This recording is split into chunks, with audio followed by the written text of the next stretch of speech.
before we start, you know how you work with so many people? Oh, fabulous people. I'm very lucky. Do you can I was thinking, I don't know if this will help or not, but do you have like a through line? Like, for example, I know that I met you, and then I met Zorn, then I met Jack. Do you have like a list of who went first and who went second and who, or No, that's a good idea because there is a narrative, but uh, collectively, because of the Chino, Judson, and La Mama, it all cross fertilized, and that on any given day you would run into all these people, and this is before cell phones and all those communicate. Is you really had to be on the street to be able to run into people to find out things, because so many people didn't have phones, and if they did, they didn't have that modern gadget that recorded. I think what I was trying to get at is, do you remember who the first person was that brought you to that scene? How you first discovered the downtown art scene, or was there someone who introduced you to it, or did you just stumble on it, or because it's very different from where you're living in the rooming houses uptown to Yeah. the downtown art scene. It seems like Oh, truly. a different world. But it's a network of people you ran into or met on the street, and also people don't understand the power of the village voice. And of course, because I went to public libraries to keep warm and so forth, is that that the village voice was a Bible, and all the younger people. Listen, somewhere in all this archives, there are ads in the village voice apartments, $18, $24, $30 a month, and that it was easier to survive, and not using the pretentious term of artist, but you didn't have to do that much work to pay the rent, and the ingenuity and curiosity about what else is happening all over town, which is generally free, is that you got across cultural things, and the separation of uptown art galleries like on Madison Avenue or 57th Street, and later the strong women like Betty Parsons was not going to be part of Madison Avenue. She moved to 57th Street as a renegade, and then the three powerful women, Barbara Gladstone, Paula Cooper, and Holly Solomon, really did initiate Soho, and then Leo Castelli came down. are you kidding? The women did it? The women were renting alternative spaces in Soho. Who's going to go to downtown? I mean, the factories are leaving. Some of them blocks don't have street lights, but they were able to rent alternative spaces to put on shows. And one of the first shows, I think it was Paula Cooper or Barbara Gladstone, she had alternative artists or film, and the person did a postcard exhibit, and it was just push pins of postcards, picture postcards from various people, and it was maybe early Ray Johnson may have sent a few postcards, but I thought the immediacy of it, this is art, accessible. You have communication through the post office, picture postcards, and I didn't have a camera then, and I thought, wherever they traveled, they're sharing. And in shoeboxes here, my prizes is a picture postcard from someplace on the West Coast or in Europe. And I thought, gee whiz, they were there, and they're sharing a little message of a postcard. When I saw that, I thought, oh boy, it broadened the definition of art and installation, which the term wasn't used yet, but happenings and things that we're doing at the Judson, pushing envelopes and multimedia things is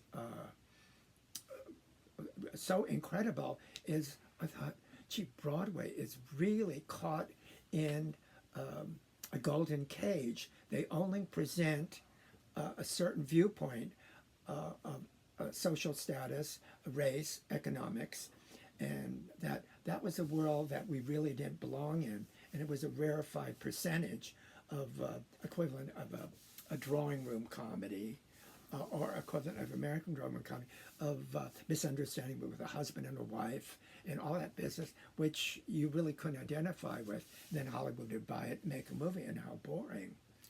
Do you have any memory of a specific installation that or happening that you remember that really stays in your mind? The happenstance, I think the Judson had those multimedia things, is that a group happening, and where you were stationed in the perimeters of the Judson is what you heard and saw. And at the other end, people would be doing dance or light conversations or interaction. And you were understand, this is the immediacy. It's like overhearing a conversation on the subway or bus. It's fascinating, but they got off the bus or they got off the station. And so there were little fragments. And to understand that these fragments concurrently are happening, are part of life and part of the greater definition of art. And no one person got the whole intent. It was a happening. And do you remember any of the like Oldenburg happenings? Oldenburg, Rauschenberg, Merce Cunningham was doing. But any specific, movement. like one of them? Not actually, because I went to so much and it was all blurring. And I thought, well, this truly is life. Not using the term art, but this is life. And just going onto a subway train, and so you're socially interacting. You don't know these people, but it's an expression. And so necessarily you, through a telescope, is all of this concurrently. This is life. This is also art. And the presentation of whatever is around you. That's why a curiosity about wherever I went or how I got there. And the generational jump is young people look down in the palm of their hand with their gadget. They walk around and they're oblivious to of what you could see or hear. And for security's sake, is you always had your eye open here in New York. And to zigzag, you saw some shadows in that doorway? No. Or I'm going to walk on the street. The survival instinct from that previous period of what was New York and dangerous, and you understood neighborhoods of street gangs and so forth. But with the art downtown, the spontaneous nature of it is like, what also touched me is these people were doing all this work, not necessarily wearing a makeup or any of that.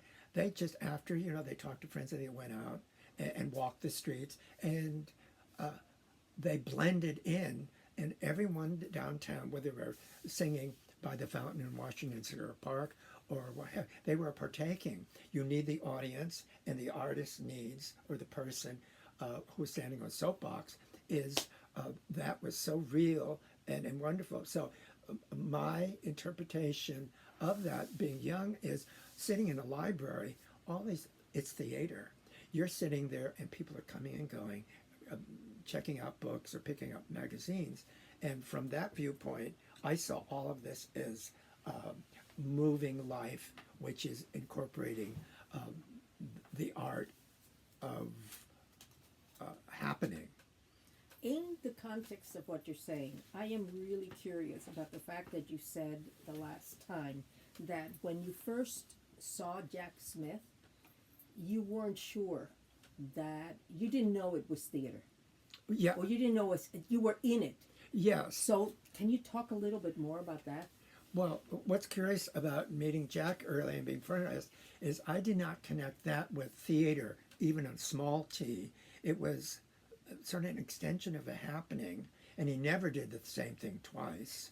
And did the happenings do things twice? There could be a sort of a structured program, but it would never be the same because you'd be sitting or standing in a different area, and what you saw from the angle of the dance or movement or projection or something, it made your definition of art was so broad, And my interpretation was not uneducated, but it was a whole generation of people would see the flow and mix of all that energy in the West Village, and people sneaking into doorways to the Chino or something. It was like private club. Okay, but let's go to Jack. Oh, I'm okay. going to try and focus. Oh, okay. If you don't mind. Oh, okay. Like the Jack. So the first time that you were in it, that you can remember. So were there people coming in as audience, or you didn't know if the audience was audience, or if the, like, how come you didn't know that it was a performance with a small T? It was so curious because some of the events he had were in makeshift places, and it was just sort of word of mouth. Something was happening, and that there. It was almost like a sidewalk, pedestrians walking through. I think some people who came thought it was an art exhibit, and that there was really nothing that you would actually define as art. I mean, there were clothing hanging and on a door open or on a doorknob, and it was so casual as people would look in. And well, there's nothing here. There's just some people. Was he taking photographs at the time? Because Jack's first work, In black and white. there were photos. Yes. And so his first exhibit, he was seen as a photographer showing. Yes. So before he started on film, so was he doing photographs at that time? Was that part? Well, simultaneously, what were you doing? With Jack, you'd assemble at a certain time. Of course, you wouldn't start for hours, but you just left him alone because he was in that wonderful twilight zone, and he was so focused. You didn't want to break the mood. He concentrated, and that concentration was so fascinating. You just let him alone, and he would move a chair and then walk around it and maybe move it just a fraction, step back, and then he'd throw a scarf on it and then move on. And the accumulation of movement and objects is just like, but you try to process or figure out what was so important about putting this coffee cup next to some crumpled up napkins, but the way he treated it is like very precious objects, and you understood that this meant something. I mean, it was precious because he spent so much time standing close or getting on his knees and looking at it, walking it around, puzzling over, and then moving. And then he would throw a bedspread over the chair and everything that he had spent an hour doing. But it was all part of his process, and you really couldn't ever figure out or second guess when the thing began. And when people were sort of knocking at the door and said, "Is this where something's happening?" And he didn't necessarily interact with them, and they saw us just where we were placed. He just and indicate, and you instinctively know you want to talk or ask him what's happening, and eventually he would move you or drape you. I love his idea. He used to put black fabric or plastic bags. He'd arrange things, tie scarves, and do all this stuff. And then at the end, he'd cover you with a black shroud, and you weren't supposed to move. And some of the occasions, he had very curiously interesting people who were interested in art and wanted to participate, and they weren't sure, was this the process of becoming an artist or part of this movement? And they stayed like I stayed. I mean, we're draped. We couldn't quite hear what was that. He was playing music over and over again. So the scratchy sound, he would let the phonograph, and it's just like, okay. And now and then we'd hear some, oh, let's leave.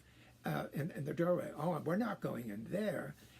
And so forth. So it was a mutual communal happening that the people who went in for a few minutes said, I don't think this is a place, and leave. And so from our perspective, we are participating in a great Jack Smith universe happening, and we are the few people who are the satellites to his universe, and we sort of couldn't see what was happening, but we were shrouded, and we were just sitting where we were supposed to sit while he played different records. Now, given that that was the way it was, when you were at the factory, how was that different? Because it sounds like it was exactly the same. Oh, well, the personalities and egos are different. And the president, I only went to the silver factory a couple times, and I didn't quite and the social milieu was, they were college graduate people, and what I would call leisure class, who thought it was all party and fun, and sort of eccentric, exotic people like Billy Name and all this, but it didn't register so much because of the social inquiry of a group of people who wanted to be part of a crowd. Not this eventual superstars, but this mix that came and went. And once they got downtown, that's when I became a more frequent visitor, because my crush on Joe D'Alessandro and Jackie Curtis. You had a crush on Joe D'Alessandro. Well, joined the club. I'm way at the end of the line, and you couldn't see the beginning. But Was Joe interested? no. He knew there was this sexual energy of men and women who always stared and tried to make conversations. And he wasn't a conversationalist. But he was a beautiful man to look at. And there were people who would crush, oh, I love your work, and talk about the refined art of what he did. And he said, thanks. And let them know is like, all those kind, big academic words didn't mean anything. It was just a verite of what was happening with Holly or what have you. But once it was on Union Square West, is thanks to Jackie. My excuse going up there regularly was if I was asked, is you here to see Andy or Paul? I said, no, oh, I'm meeting Jackie. And I said, oh, okay. And I'd sit on those tapestry just with the stuffed Graham dog was nearby. And who knew I was sitting there in ragged clothes, not that clean, and it eventually sold for like $300,000 or $400,000. And it was just there to sit on. But the feeling was different. yes. Did Warhol direct you?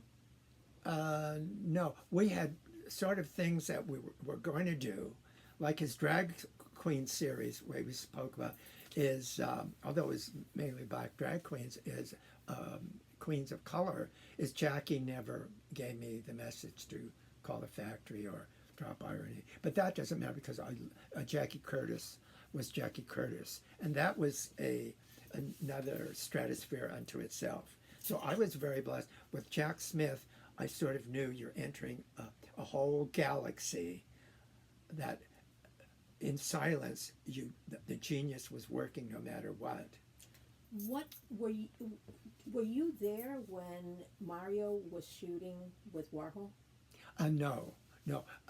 Did you hear anything about that? Well, Mario, being very meticulous and very aware of time consuming because of work, is that he confided is, I hope they're not, I forgot the actual word, but jerking me around, because you're called for X time and nothing would happen for hours, and time is money, because he had to work and support himself, and they keep you hanging on, oh, we're waiting for this and that, and sometimes you'd be called in hours and they wouldn't shoot, and they say, well, maybe we'll shoot later, and Marta would have to leave. But for Chelsea Girls, it was quite amazing. It was a little more organized, he said. The time frame was within the boundaries, and they let him, beside his so-called script, is that he was allowed to improvise, because other people were, and the wonderful Rennie Ricard, give her a cup of sugar, is that there was all those other subsidiary conversations while they were planning the angles. It's like, maybe we're going to shoot this way or that, and it's just basic. It was like happenings, but that kind of conversation about, oh, I'm hungry. And someone would have, what did we get? Andy will eat, he doesn't eat, but get a sandwich and what have you. And so he said there was all these subsidiary little conversations and would-be assistants who wanted to be helpful and asked, oh, you sure you don't want this or that or what have you? I remember that Jack went with Mario to do the one where the cat is on easy. Do you remember that one? One of those shoots. Did Mario ever talk about the difference between Jack and Warhol? He indicated that as not the wrong word is difficult, but as imaginative, that's my word, not his, is that the creative process, which is still my terms, is that, Jack, you know, I'm going to have to leave in a couple hours. I got to go get up and go to work. And he said, and he'd wave his hand, I know. But the respect that Mario had because of an end result of a little piece of silent film, and Jack knew how to shoot Mario. And Mario was so pleased, he made the persona of Mario Montez glorious on screen. And those few seconds were all worth it to Mario. With Warhol, it was all dealing with that, all those assistants and people, and not knowing who really was in authority because they were speaking. Well, Andy's on a phone call right now. Paul isn't ready, and the waiting was not creative like with Jack. And of course, to see a film clip in color of Warhol and John Vaccaro on that wedding cake and the color sequence, it's just like, that's priceless. They artistically knew who they were dealing with, and it wasn't an easy shoot because you got to climb up on that wedding cake, and that took hours and hours. But they respected, for Andy Warhol, who was the center of his universe and circle, would have to wait around. And John Vaccaro, who could be with his Italian temperament, is, what's happening? Get your shit together. Come on. I haven't gone all day. Well, that didn't work with Jack because he didn't hear it. And setting up the wedding cake and so forth is just like, it was an all-day event. I think they... Were you there? No, I missed that part. But they started in the morning, and there was still sunlight, but it wasn't till like mid-afternoon. I'm glad it was like the spring, summer, because the light was so beautiful and the blurred color. But all the subsidiary stories about Jack was just Jack, and you respected this great artist. Well, you guys worked with him, and he was in your, so you knew. Yes, but it's important for you to give us your take on it. Is really. Osi, do you have a specific question about in this? No, just keep going. It's good. Okay, so and were you in a shoot with Jack Smith? You were. Did he photographed you? Oh yeah, tons of photographs. He did when the East Village was the East Village and still dangerous. I thought, they're going to murder you, Jack, for your camera. No, they're not going to bother me. And they didn't, because why is he having me drape over a burnt out car in an empty lot? Is people passed, but they weren't that curious to see who's this crazy man having this queen drape over garbage and what have you. How did that shoot start? You went to his place, and he dressed you there. Take me through the process. Well, it was vague. You sort of went over, and of course the bell wasn't working, and so forth. And it took hours to get in, and I was thinking, the fading light. But on this occasion, he had taken some speed and was up all night. And so he reprimanded me for being late. No. Yeah, the sun has been up for hours. Where are you? And we did that. And what quite amazing is you felt safe in his private world, and you'd carry bags of fabric and what have you. Did he dress you in the place or dress you over in the other? We And did start. you put makeup there or what? Oh, he started with makeup, and then we carried things because he would like to drape and wrap scarves around and what have you. And during this time, rats were everywhere in the empty lots, but we didn't have any food. And he wanted me to drape over this burnt out car hood. And I tested it for safety. I'm going to be draped on it. And this whole family of rats ran out. Oh! And I hope that he got it on film. no, but it didn't bother him. He had a specific idea, and I felt somehow safe and secure. There were really tough, mean criminals all through the East Village, and with Jack, I trusted. And were you the only one draped on the car, or was there somebody else in this? Well, he particular- different shoots, like the wonderful Silva Thin, who's Jeremy R. He was part of Jackie Curtis he was in Vain Victory, really, and then Paul stole him away because he knew how to write, and he wrote for Interview, and one of the and he dressed like Marlene Dietrich. In like a tuxedo sometimes, and he was so lanky, and he'd wear a top hat. And on one photograph that I had seen is with Holly and Silva in the front, and over their shoulders there were the Beatles. They were flying up to Syracuse for a concert, but they were on the plane, and the emphasis of the photographers was on them, and they were subsidiary.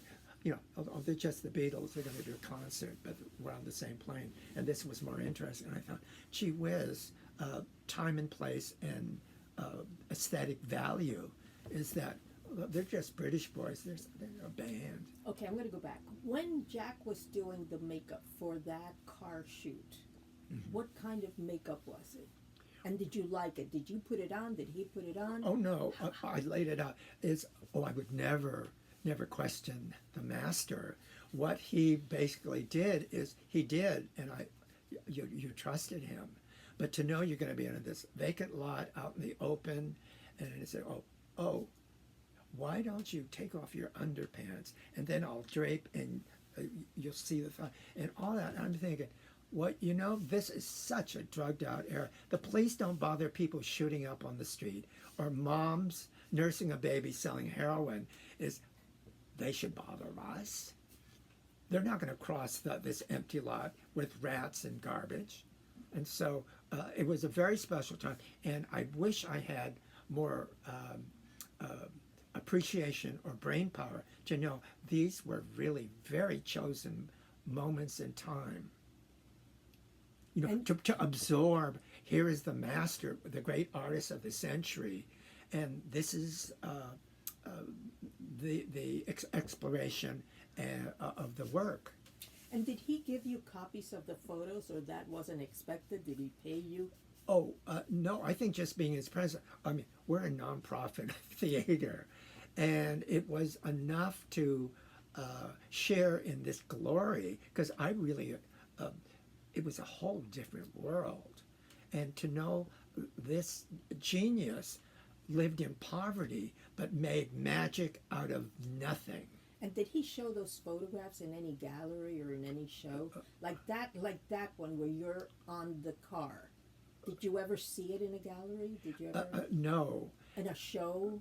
No. And sometimes, along with other people, because he took Silva Thin out for a while, is that he'd drop it off at a drugstore and you get your little receipt. And he lost the little sheet, and he didn't remember which places, and so somewhere, if it was thrown out, after 90 days or something, somebody would appreciate the curiosity of why are these drag queens draped over So a you burnt never out saw those shots? No, Have you seen those shots in anything? I'm gonna but look this for was those shots. relatively early, Yeah. and that Well, that's why it's so interesting yeah, and important. but I feel somewhere it's not really lost. It's someone could have found it, and it's in someone's archives, I agree. not knowing. It's just like God bless Jerry Tartaglia. I always said, people said, "Well, Augusta, where's your proof you worked with Jack?" I'll sort of a slide or two, but where are the film days? And Jerry did find that couple minutes of me and Mario, which proves that we were Oh, one. of course. But that's one of several But I that think were you're in lost. black and white photos, aren't you? Oh, You're am in I? Oh, of course. Oh, I'm not aware of Agosto. those. In fact, let's just look for them so that you know and you see them. You're in Oh, black I'd and appreciate I that. remember some of the first shots that I saw were those black and white photos, and you were in them. There's a big tusk in it, like an ivory tusk. Oh yeah, he loved those. It was used in several of his movies. Oh, so they exist somewhere. But it's a black Oh, and white still with, They with definitely exist. Okay. They're huge. They're really big because they were high contrast black and white, and some of his like most fashion, and they're the ones that are the most discussed because he was one of the few artists that was not just doing who were doing people of color, all kinds of people, Right. not just of color. It's Right. like they were different in size and Yeah. class and- Exotic people. Exactly, all kinds of people, and it wasn't like Mapplethorpe where it was very pointed Right. that it was a sexual. It's just like his population of people was very different. Oh, so diverse. Oh. People who came once and were going to come back but never did. They disappeared. Okay, so very early on, you were working with Jack, maybe Mario a little more. Oh, yeah, because I What knew else more. did can you talk about Mario something specifically? Like you're telling me that they were lovers was really important. Well, I was supposed to keep that secret forever. Yes. Yeah, but apparently he, in an interview, that, oh, yes, we were. Yes, but you know you were instrumental in that. Because you told me, I asked you, you couldn't keep it secret because Oh, I asked you- talked? you Oh, talked. dear. I committed a mortal sin. Oh, Uzi, he's turning his No. head and smiling. Oh, No, so Yeah. I told Mark Siegel. oh, you told Mark Siegel. Okay. But I told Mark Siegel, it's something that he probably won't want to talk about, but this exists. And so once he was on stage, he was very willing to talk Oh, about in the it. Q&A, right. Yes. So, but I say that because I think that there's a huge difference in the relationship that they had in terms of art, Yes. that the fact that they were lovers. I think that was important. And had you not given that information, we What wouldn't- would history believe? They were just exactly. sometimes roommates. And, Exactly. So we didn't even know they were roommates.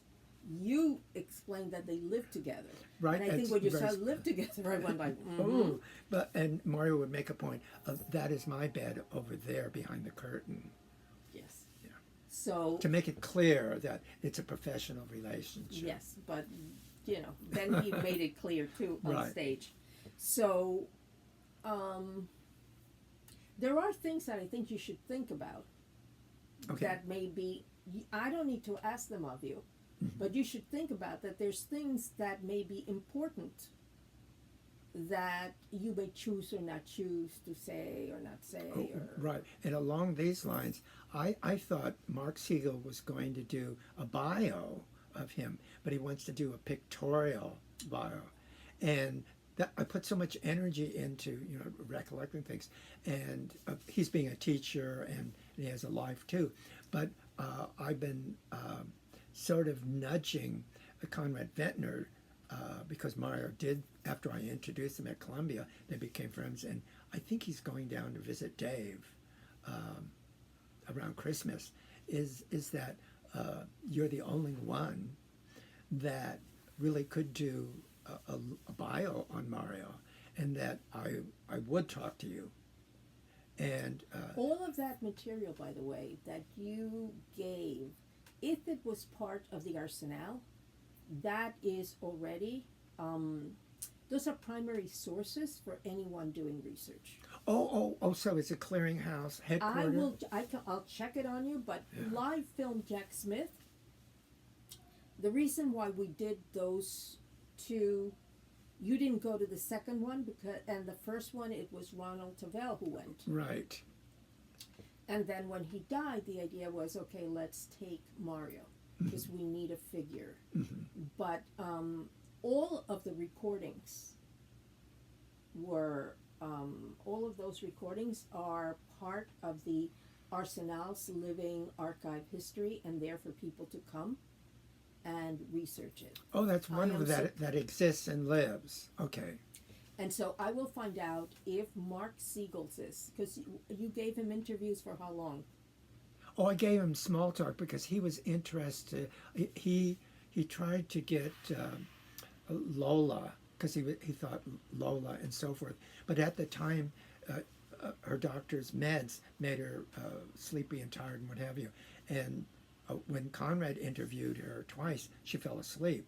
But subsequently, at a Coffee House Chronicles at Mama.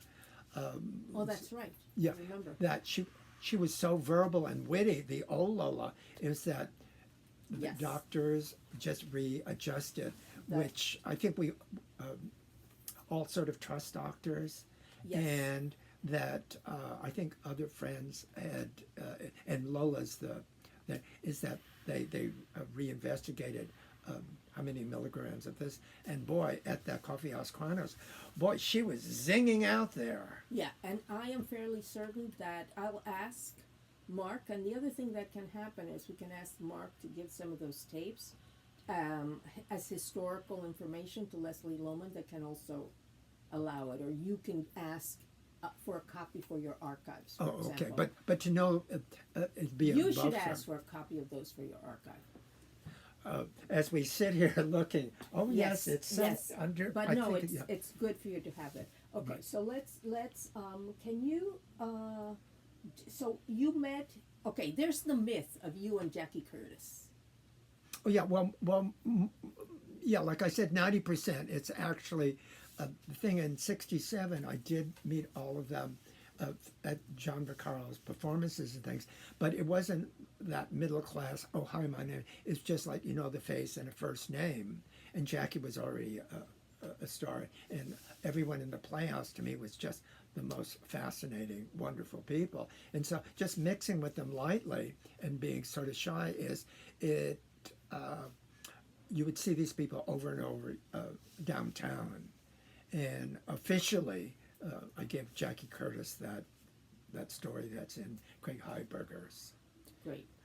And so you acted in Jackie Curtis's, what was the first, what was the first theater piece that you were in? How could we phrase this, Susie? What was the first theater piece that you were in that you remember that you're in like you acted with Jack Smith, but you didn't see it totally As theater, as theater. and also sitting on stage draped. Yeah. So But what was him- the first piece of theater you were in? We discount the Jack Smith things Yes. in various places. Is officially it'd be Jackie Curtis's Vain Victory, The Vicissitudes of the Damned, which is sort of anchored in our downtown theater, where where I met Lance Loud at the Chelsea Hotel, and that all that wonderful intermixture of things and the many incarnations of Vain Victory, to the night that the Coquettes opened at the Anderson, and I got my makeup and costume, and I was at the Anderson Theater. We were at the Rod Rogers, which is equivalent of Rod Rogers, on 4th Street. So after our curtain, I think there was a couple people in the audience, and the cast was down to 4. And I ran there, and I got to see Tinsel Tarts in a Hot Coma. That was the biggest opening downtown because they had the searchlights on Second Avenue and Fourth Wow. in the sky, and there were more people, more tickets sold than seats, and actually getting to the stuck traffic below 14th and so forth was the event, because once it started, there was immediate reaction. Like Taylor Mead screamed out. A few minutes into the piece is Taylor Mead was yelling, "Bring on Jackie Curtis, Candy, darling, Holly Woodlawn," because he felt bored because they were doing a structured sort of musical in their original way, and that out of fascination, many people say, but people did leave because the event really was the opening and getting into the theater and being photographed by all the newspapers, and that's all really they wanted, and it was really quite fascinating to me. And then I joined the second show, but I had gotten on stage with the Cockettes when I was bicoastal in San Francisco, but When you got on stage on the Coquettes, were you already, like, how did you dress? Makeshift, sort of Anime Wong Jr., and whatever happenstance. But in San Francisco, it's a Twilight Zone there. Was that your persona, sort of? One of them, but San Francisco is such an unusual. It opens doors in your head that you didn't think that were, of course, alcohol and drugs, but the happenstance of you could express yourself in any kind of clothing without too much judgment. And I remember seeing Allen Ginsberg do a be-in in Golden Gate Park, and I thought the crowd was so fascinating. It was like a movie to me. Is each person was a planet, an exotic planet, and each one. Of course, I was on drugs, but it was. I thought, this is a sacred city.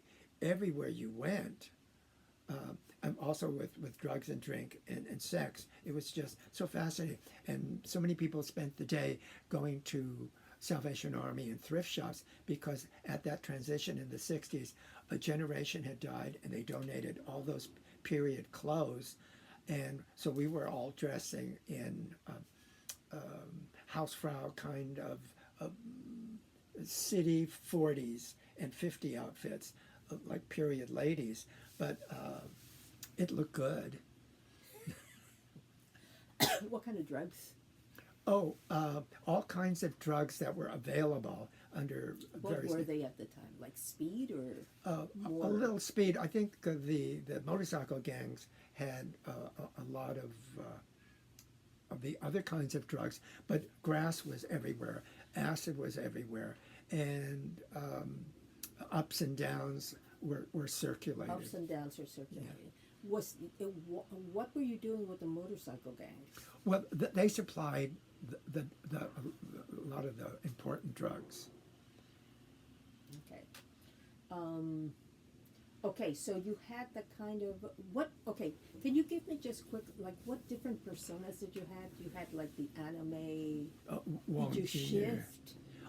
I shifted because I wasn't going to be stereotyped as that Asian queen.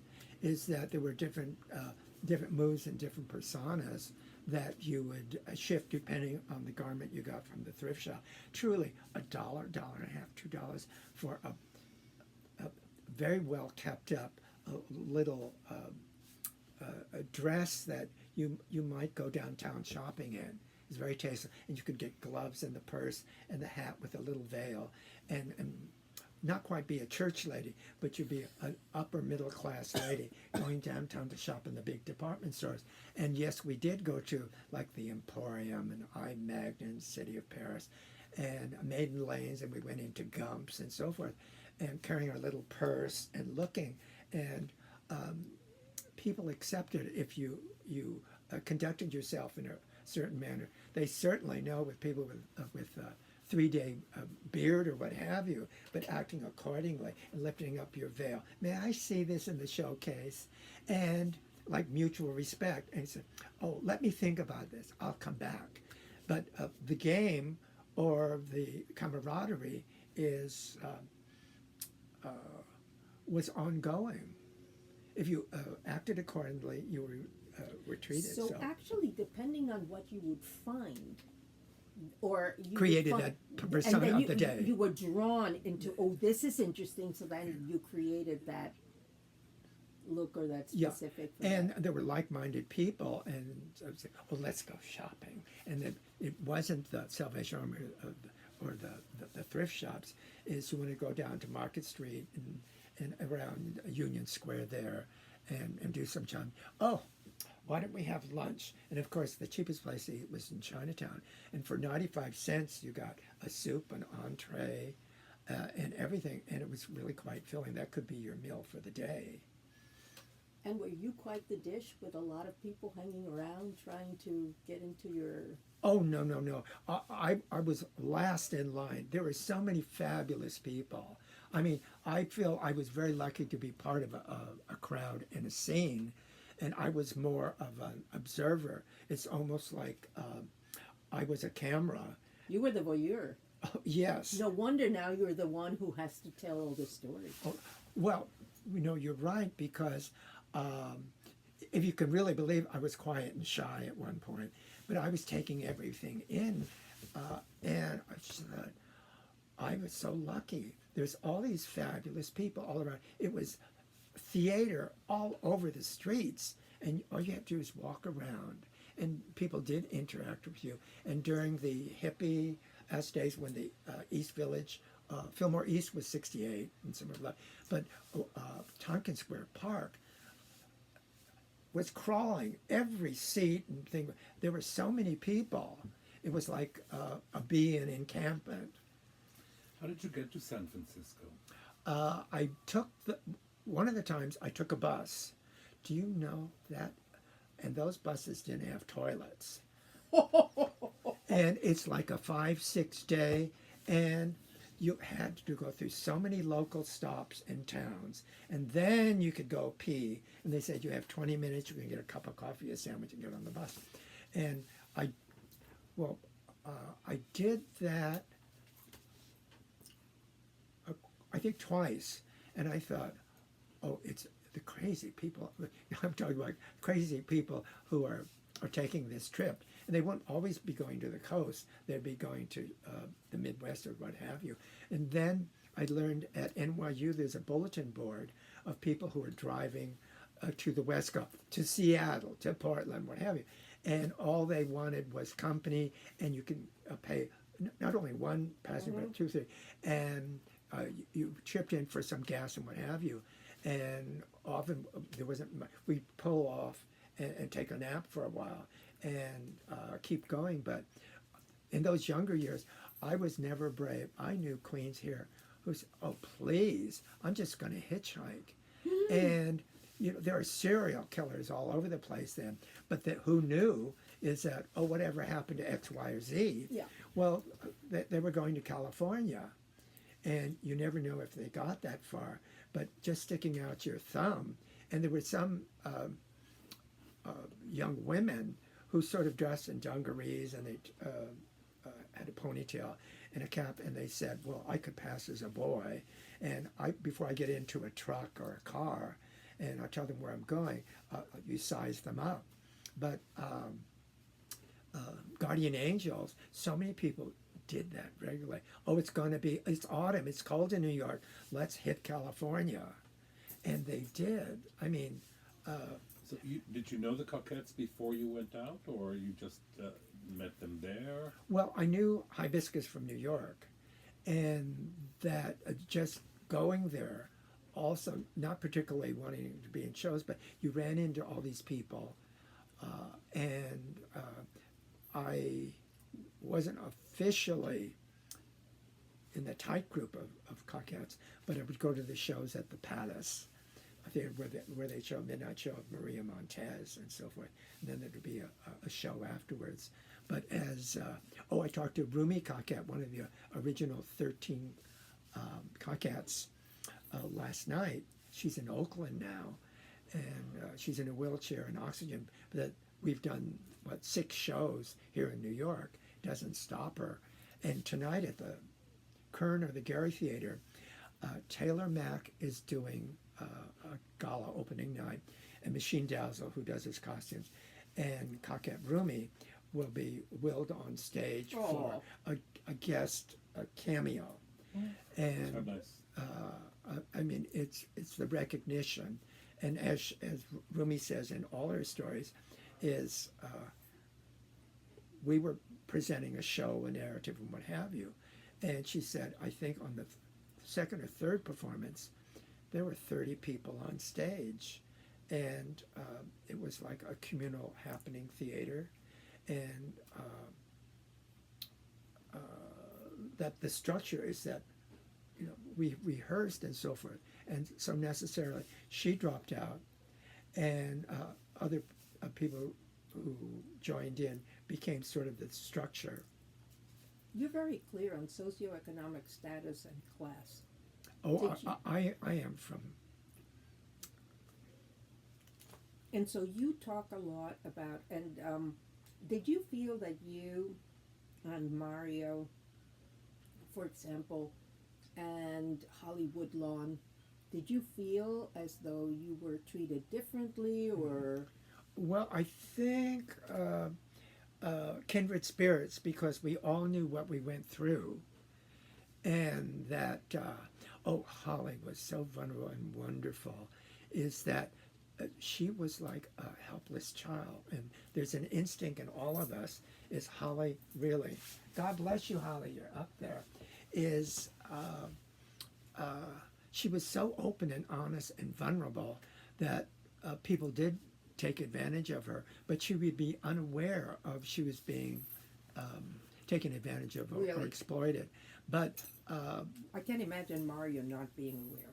oh no, Mario had survival instincts, and he, coming from a very Catholic Puerto Rican family, he had a value system, and what was difficult was that other life that was acceptable in the community, and the secret life that he was living in costume. And Mario didn't live transgender. Holly lived as a transgender. Oh person. yes, that's true. That's a big distinction. And Mario was very clear when he finished the show. Every ounce of makeup was off his face and on his clothes, and all his makeup was in just a little container. Whereas there were other queens who felt like Larry Ray, who started the drag ballet, cautioned Ethel Eichelberger, "Go, go! Do you know you have some glitter left on your face?" And for Larry, who is nobody has to dress or anything, he felt that when you were doing a show, you were doing the show, in parentheses and underlined. But after you finish your show, you're supposed to walk through that invisible barrier and not be anonymous, but that was something else. And so Ethel got so annoyed is after a show, you got to get out of the theater where you were. And we had to carry everything down to Spring Street. Is that if a little bit of glitter was left, is that to Larry Ray, it's not professional. You're not an artist. You kidding me? Oh, he would be that sort of mean spirited about it because people weren't supposed to know. And I understood his point of view, and whatever Yeah. he was from. Yeah. And so, how about you? Where do you fall in that? Oh, somewhere Or did you care? I did, but I never had good eyesight, and I still don't. And so I wouldn't know if the eyeliner thing, or that I had smeared something across, and it seemed okay to me. And walking around and having an eyeliner that somehow got over here, or some lipstick that somehow dragged across when I was taking it off, was across the chin. But I could still eat food. Yeah, I mean, with Ethel, though, there was that transition period. I had finished working for a while with John Vaccaro. Oh, oh, it's telling me it's,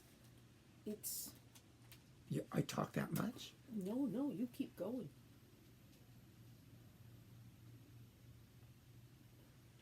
Up, keep going, keep going. Oh, okay. You just finished working with John Vaccaro. Oh, great. And there was a little break. And the thing with John Vaccaro, there were so many of us who wanted to be part of his troupe and company and be proud to say, oh, we're with John Vaccaro's Playhouse of the Ridiculous. But he felt he was the Playhouse of the Ridiculous and us. And there was a hiatus. It's like, what are we going to do next? What are we? What I'm going to do? And so we did sort of scatter because you just couldn't wait forever.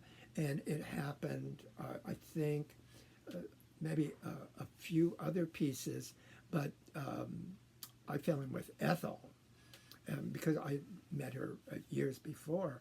And would you like to work with me? And I thought, oh, well, that'd be good. But also, Peril, this was like late 70s and early 80s. And Randy Gabberti, who had a loft off 20th Street in Fairbanks, we debuted all our pieces. And Reno Sweeney's had closed, and Louis Friedman had opened. Oh, the memory is an awful thing to lose. He opened a bar there on 20th and 6th Avenue, way before the Limelight or anything, and it's called. I don't remember the name, but I don't know what you mean. Oh, isn't that? That's why I can't go on panels. It's so frustrating to No, not no, know. you should definitely be on panels, believe me, Yeah. because everybody forgets those things, and that is, you remember a lot. Yeah, but it's the things that I've forgotten that No, is you curious. can get those, you can just charmingly get, no, you have to be on panels. Yeah, but that Louis Friedman was very generous, and he also shared with the place with. He would coach Jackie Curtis and Hollywood Lawn and a few others. Coach them on the side, present them, and they didn't show up. And they're booked, and people have come to see them, and it was frustrating for Louis. And he said, "Look at, I'm devoting my time and my reputation. Snafu, Snafu, yes." got it. And on the matchbook, Robert Mapplethorpe did the lilies on the matchbook cover. And I won't mention other names, but God bless Jack and Candy, but they had other things in their lives and their affair with drugs, and they would just sort of nod out or take a nap and miss their first show or their second show. And Louis felt bad because people paid like $5 or $10 to see this show, and he felt inclined is you had to refund the money. They came to see the show and they bought drinks, and so he refunded the money and gave them a free round. But somehow that didn't deter people from coming to Snafu. It was in the middle of nowhere, and you could be noisy and rowdy on the street. From 14th to 23rd, there was nothing else. But he liked Ethel and me because we were dependable. If we were booked for a certain show, we would show up early and do the show. And there are other people who are not quite as reliable as if a show's that they're going to be an 8, a 10, or an 11 o'clock show, is that you had an audience coming, and this is sort of like a punk rockish or odd in between our things, and we had our following, but he was really, really, really quite wonderful to us. And do you remember the first show you did with Ethel? She added me to Medea, which was a one-woman show and it was fabulous, and then she started to, she was early feminist really. Where are all the great women in history. Why aren't they known? So she did Carlotta, Empress of Mexico. We did Sold Out. Was it the two queens? One was Scots and Queen Elizabeth. Well, we did that at PS1 but she did down the line. Oh, and the Borgias, we did one on them. But she did significantly bring women in history into her pieces, which was so important. And younger people, younger women, didn't appreciate it because significance in the well, it was always about a man, and here it was about women who were important in history. They did things, and she did Catherine the Great with Rita at the Pyramid and other places. So she was pointing out how influential and important women were, and they were a bit ignored. Yes, they're in the history book, but they're what they contributed was not acknowledged. And so she did so much for that. And then in our last show, it was at Uzi's with Mrs. Wiggs and the Cabbage Patch. That was when some of us broke up, is we did it originally at the Chandelier, and it's spelled in the other way, not chandelier in the dictionary. And Luke was the door person, Carson, God bless her. And that was a fabulous run. And what we loved was, Ethel would say, be careful on that side of the room. The floor dips and you could hear like granules of cement or wall going down. And Ethel said, oh, don't worry, it's only one story. And that there was that little dip. I didn't. Other people would do the blocking, but I, 3/4 of the way, I did not touch the wall, and I stayed on terra firma. But then we moved it to PS 122, and there Ethel was going through some changes, and necessarily we were too, and significantly, Ethel had a problem with Rita Red was our stage manager with Matt Baylor, but Rita Red was working with Penny Arcade, and there was some sort of rivalry for whatever reason. Between whom? It was in Ethel's head really about Penny Arcade. That Rita is my stage manager and right-hand man, and now he's putting up posters for Penny Arcade and doing all this. And one day he came sort of late to PS 122, and he had a bunch of posters he hadn't put up, and he put it on top of our posters for Mrs. Wiggs, our makeshift things, and she took great offense. And actually, Penny came to that show, and there was you have to talk to other people too. The little thing is, after our curtain call, Ethel went up to Penny Arcade and said, there's many quotes about what was the inference is that it wasn't reflecting so much as Rita about how Rita really was working for me, and that not that she took Rita, because she was really paying Rita to help out, but she felt that was the territory was a trespass, and that Rita really was our company, not hers. And that happened very quickly, and I wasn't quite sure what it said, but she left. And after the performance, she was sort of fuming, and then there was some difficulty, tension with Ethel and I, and also Happy Face and Taboo was feeling the spill of unhappiness in the dressing room because Ethel would dress elsewhere in another part of the auditorium, and that we did the production and what have you, but at the conclusion of our last performance, Rita, because he found that wedding dress that was used, took up the wedding dress, and John Brockmeyer was going to meet Lola Pasolini because at La Mama they were doing Jackie Curtis's memorial. Oh. This is in '85 in May, and so we said goodbye.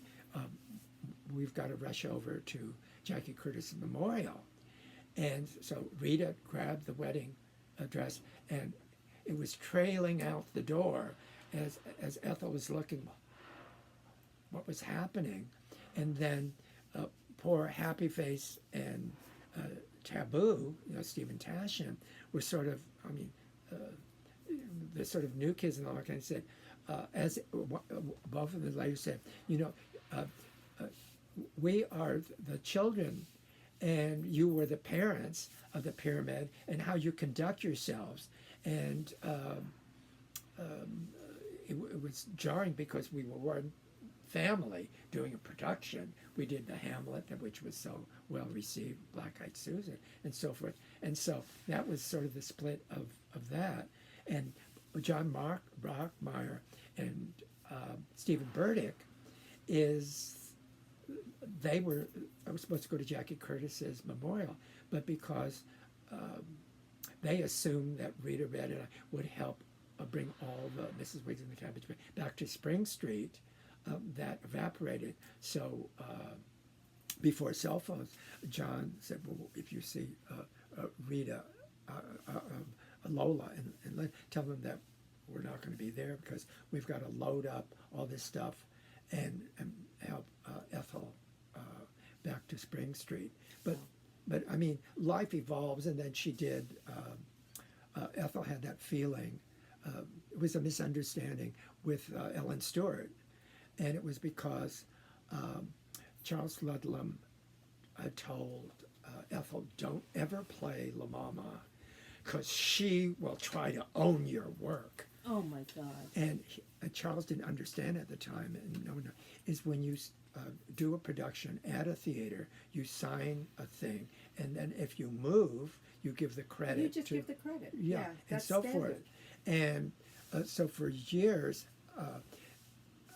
Ellen would ask me, "Baby, when are you and Ethel going to do a show here?" And I said, "Ellen, Ethel isn't ready." And it went on for 3-4 years. And then later we find out the misinformation that Ethel interpreted. And then she did do, not Das Vidanya, she did Uncle Dingledock or something. Do you why was Ethel in a different dressing room, or is that important? Oh, no.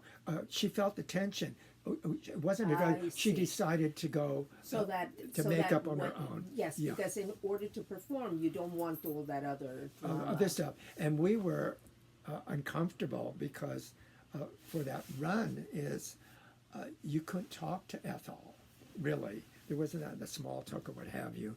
It was just basic things. And Was Ethel difficult, or was this just misunderstandings, or do you think Ethel was, I mean, oh, well, yes, I'll answer the full thing. Ethel was a little possessive of me. ooh, And Charles Ludlam, for his grant, he had to do 5 plays a season. And I think Salamba was running longer.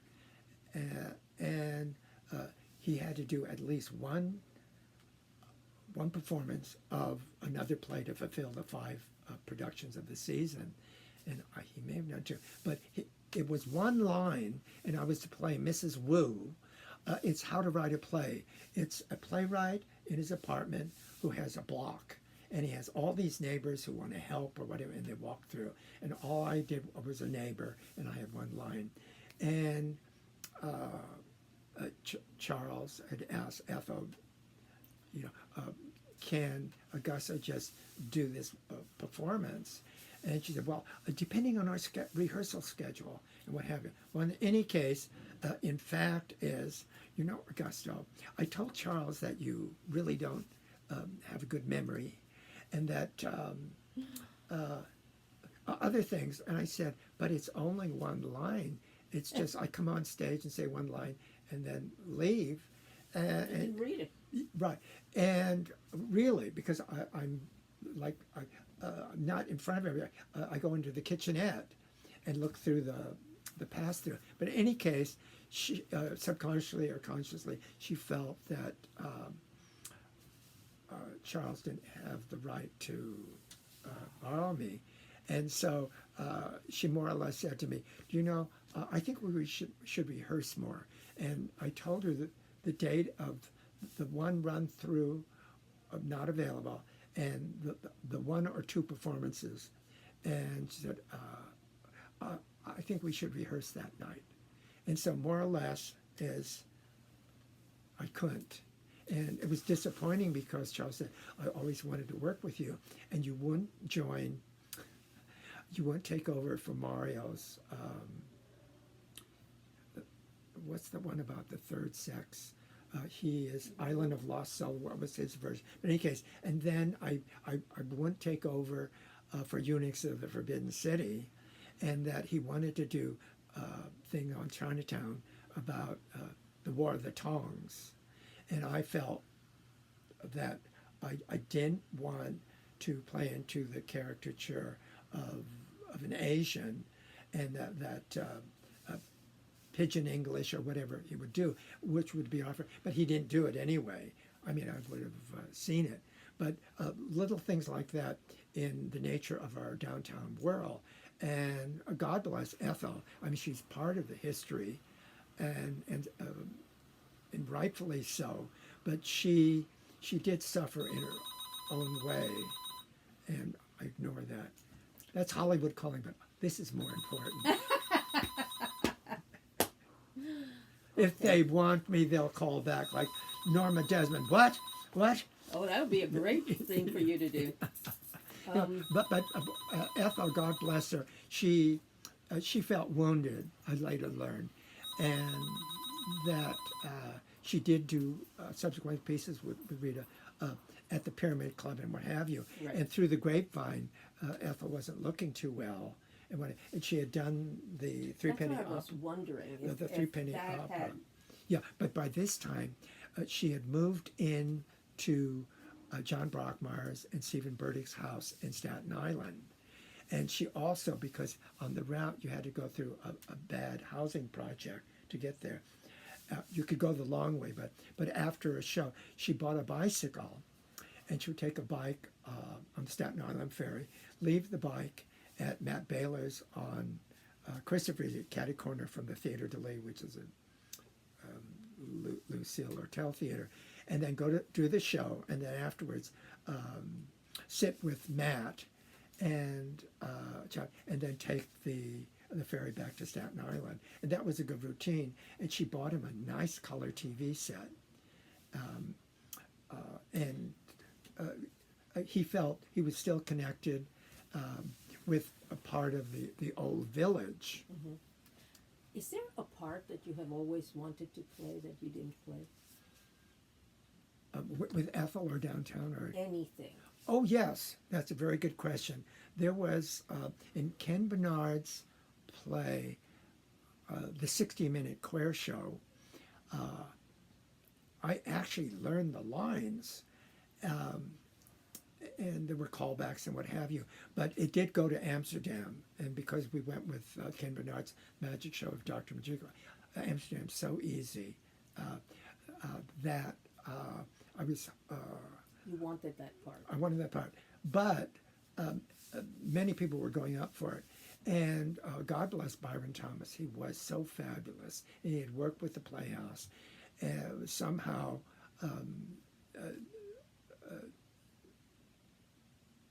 John, I think indirectly, I was let known through somebody else is that, oh, you know, Byron's going to play that role. And I said, oh, good for him. And I did see a performance, and he is just incredible. God bless him. He's in So heaven. that's a very specific. What about anything else? In anything It that was a you've small seen? role, but it was a nice monologue. But what if you were told, okay, you can have any part you want? Oh, please. What? There's nothing I can do. I have no memory. And Just answer. It doesn't matter memory or whatever.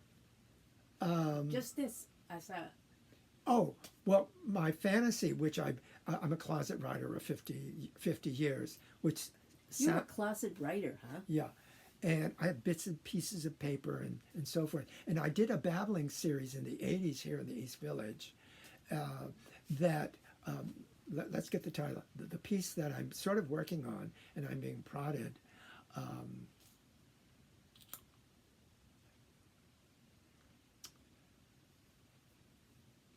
I wish I could just open my forehead and get information pouring out. No, it's It doesn't have to be now. We can continue. oh no. Well, the title is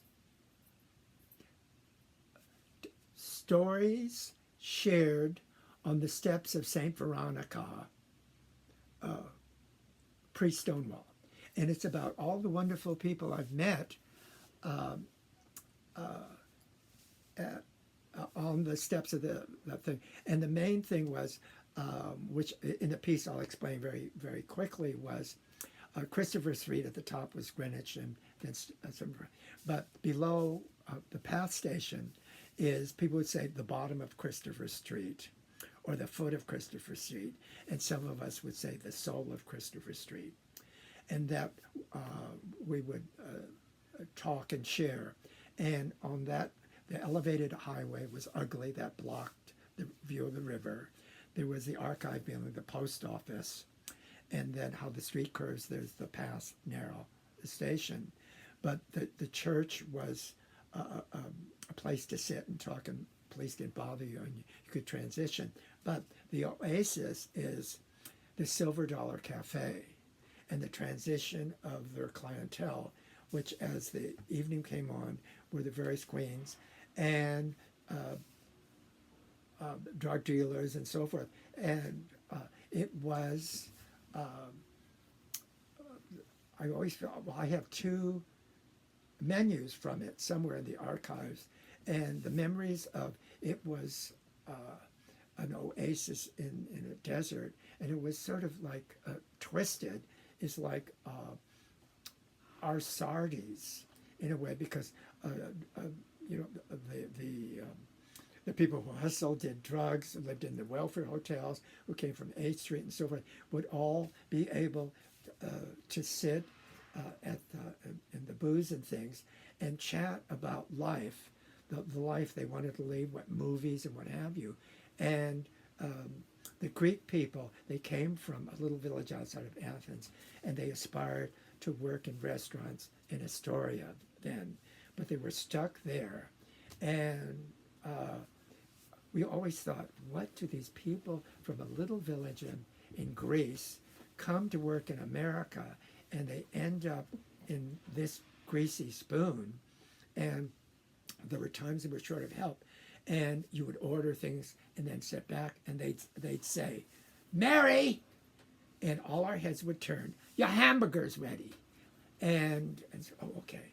And that, it was 24 hours. And so the transition of people doing business or hustling along the highway is that you had your persona and your dignity, and you shared aspirations. And in that clearinghouse, there were so many people who were connoisseurs of the opera, the ballet. They knew all the dancers, the names of the various movements, who was the tenor, the baritone, the soprano, and the mezzo-soprano. Is they knew all the twisted stories of opera. And that's just like the Grimm's fairy tale. Evil happened in all this great art, and we relished in all the twisted nature, and which parallel our lives, but we lived above it. And the camaraderie kept us going no matter what. And then if we had to go up to 42nd Street, or some people came down. And of course, Sylvia Ray Rivera, who was a real toughie and really into rights, who is much ignored. And then, of course, fabulous Marsha P. Johnson was Okay, there. when we come back the next time, I want to start on there. How's your back? And also, we're going to leave by 4. Can I ask you one other thing, which may be too personal, so in which case we don't need to. When you talked about being in a foster... Oh, yeah, I was a part of the foster care special ed classes. But how did you go from your family or growing up to a foster care? Oh, If you don't want to, oh no, no. Start of the story is I was born in Hell's Kitchen, unwed mother, given up, but at least they knew the birth name and sort of racially what I was. And then in the foster care system, so children. you went straight into foster care. You grew up in foster Well, care. I was placed in various homes, and that in foster care, you got paid to take care of a child. And you soon learn you're the bottom of the thing. And it really didn't matter after a while because you were in special ed. And there was really no homework. I mean, you draw and color books. But from that vantage point and knowing about the public library and alternative life of the streets, no matter where you were, it was still well down the rabbit hole, but it was a wondrous world out there. And because I was brought up a Catholic area, is that we had guardian angels, and being very quiet and observant and making myself invisible is that I was the voyeur, and I observe social manners and mores of what you do in even a greasy spoon, and through movies and so forth, you class conscious, and God bless Joan Crawford, because she's a woman on the wrong side of the tracks, makes good and climbs to the top and gets her man. So you were in these foster groups, and why on earth did you end up? Because you're incredibly articulate. How did you end up in those classes? Well, the truth being is I was put in special ed because they thought I was slow and so forth. It wasn't until I was like 12 years old, our group got to see an ice show at Madison Square Garden in Hell's Kitchen on 50th and 8th Avenue. And everything was like soft focus, like you take a piece of cotton with a crayon and it's soft focus. And that's the way I thought the whole world was, soft focus. And that one of the people was saying, oh, look at the pretty costume and all that. And I said, oh, yeah, the colors are nice. And so, and she said, oh, no, there's more. And she loaned me her glasses. And for the first time, I could really see 20. And that's when, like 12, 13, is that we found out I wasn't dumb. I just couldn't see. But because it was, is that was my secret, is that if I had glasses, I could see. But, you know, the harsh, 20/20 vision is very harsh reality. And there's things you could ignore in soft focus and mind your own business. Ignore bullies and things because you didn't fear them because you walked right past them. But it was later, and I was not attractive with glasses. And I didn't like harsh reality. I thought, God, New York and the gutter and the subway, it's so dirty, is that I liked the world I had. So you never met your biological family? No. And with this TV thing about DNA and all that, and then it goes to the government, you know, I'm very paranoid about a big brother and all that. So I really don't want to know. And on TV they say, oh, I found a first cousin, a second cousin, and so forth. You don't want to know your I don't family? know, because I think in our LGBTQ plus is we choose our family. And those are the people like John and Glenn. And what about your foster? Did you ever stay in touch with any foster? No, because it was about money. And strangely, in special ed, they sort of took roll call, but it didn't matter if you went, because in the school system, special eds were like lost causes, and that maybe the person moved or what have you. So when did you get out of school? When did you leave? I got to the 6th grade, and then I found my way to, of course, the West Village and and Times Square, and so Nobody came looking for you? no, um, for a certain class of kids who were in poor schools and in special ed, there wasn't a truant officer who would really care, and so that was your safety too, because I can just go into any public library and look at all the picture books and sort of I always had a rich and full fantasy life, and later on the street that you met like-minded people, and we lived through movies and what have you. But like the first time that you just left, did you bring your clothes or did you just left? Well, it was summertime, and just the clothes on my back, and that I hit 42nd Street, and a kindly older man sort of after the movie and so on said, "Where do you live?" And I said, "Well, not in a particular place." And he thought I was being coy, and he said, "Well, I could cook you dinner if you come over." And I did, and so the West Side was full of rooming houses and small apartments, and so I sort of networked through the thing, knowing that, as I said previously, I had peach fuzz till I was 15, and younger boys were a premium, and it really, I didn't find a stigma. It was money and a place to live, and I met with other like-minded people, and I knew the writing was on the wall. But then later I got into sort of semi-drag, and that was quaint and cute, and of course I, being ethnic, it was, I wouldn't say untouchable, but it was so odd that you really didn't really bother, because I was so sexual anyway. Lucy, do you have anything else to add to here? Is this a good time to stop? Sure. So that you can go, and because he's got Oh, you got another one? he's got a leak. Leaky faucet as sink.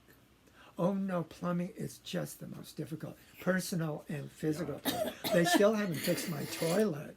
You have such a way with words, is all I have to say. No, is that my friend took me to see a torch song last night, because he works for, he volunteers at God's Love, and they had tickets.